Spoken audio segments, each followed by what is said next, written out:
তাদের প্রতি আমি চ্যালেঞ্জ ছুড়ে দিলাম, যেই বিদ্যুতের সমস্যা রয়েছে, যেই গ্যাসের সমস্যা রয়েছে, সেইটি সমাধানের জন্য তারা যদি সরকার থেকে ভালো কোনো পরিকল্পনা নিয়ে আসতে পারে, যে পরিকল্পনা আগামী 3 মাসের মধ্যে, বাদ দেন 3 মাস, আরো 3 মাস আমি তাদেরকে দিলাম, যদি 6 মাসের মধ্যে তারা সমস্যার সমাধান করতে পারে, তাহলে তাদের প্রত্যেকটি পরিকল্পনা আমরা বাস্তবায়ন করব। বিদ্যুৎ সমস্যার সমাধানে প্রধানমন্ত্রী তারেক রহমানের দেয়া চ্যালেঞ্জ গ্রহণ করেছেন জাতীয় নাগরিক পার্টি এনসিপির দক্ষিণাঞ্চলের মুখ্য সমন্বয়ক হাসনাত আব্দুল্লাহ।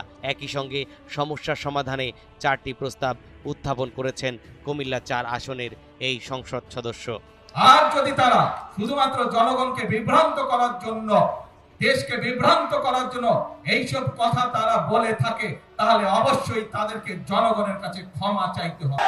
15 আগস্ট শনিবার সামাজিক যোগাযোগ মাধ্যম ফেসবুকে নিজের ভেরিফাইড আইডিতে দেয়া এক পোস্টে হাসনাত আব্দুল্লাহ জানান, মাননীয় প্রধানমন্ত্রী বিরোধী দলকে বিদ্যুৎ সমস্যা সমাধানের পরিকল্পনা প্রদানের জন্য 6 মাসের আল্টিমেটাম দিয়ে চ্যালেঞ্জ দিয়েছেন।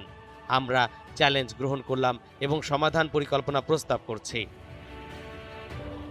প্রথম প্রস্তাবনায় কুমিল্লা 4 আসনের এই সংসদ সদস্য বলেন, চ্যালেঞ্জ দেওয়ার আগে প্রধানমন্ত্রীর জানা দরকার ছিল সমাধান ইতিমধ্যে টেবিলেই আছে। এনসিপির আহ্বায়ক ও সংসদ সদস্য নাহিদ ইসলাম স্বল্প 30 দিন, মধ্য 6 থেকে 18 মাস এবং দীর্ঘ মেয়াদি নিয়ে মোট 15 দফা সুনির্দিষ্ট প্রস্তাব দিয়েছেন।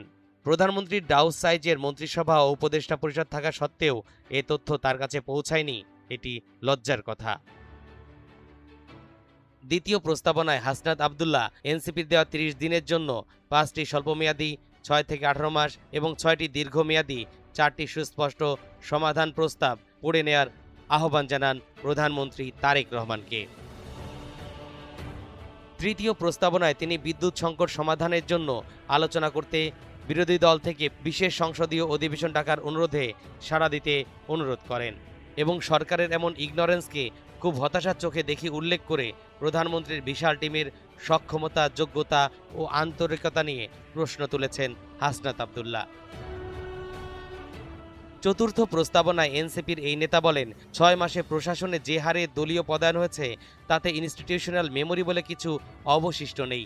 ফলে ফুয়েল প্ল্যান নেই, কন্টিনজেন্সি প্ল্যান নেই, ডিজাস্টার রিকভারি প্ল্যান নেই। ভর্তুকি কাটা হয়েছে ঠিক সেখান থেকে যেখান থেকে বিদ্যুৎ আসে, আর ক্যাপাসিটি চার্জ তো অক্ষত। প্রধানমন্ত্রীকে উদ্দেশ্য করে হাসনাত লিখেন, আপনি বলার আগেই আমরা সমাধান দিয়েছি। আপনারা সেটা পড়ার দরকার মনে করেননি, কিংবা আপনাদের কাছে হয়তো সেটি পৌঁছায়নি।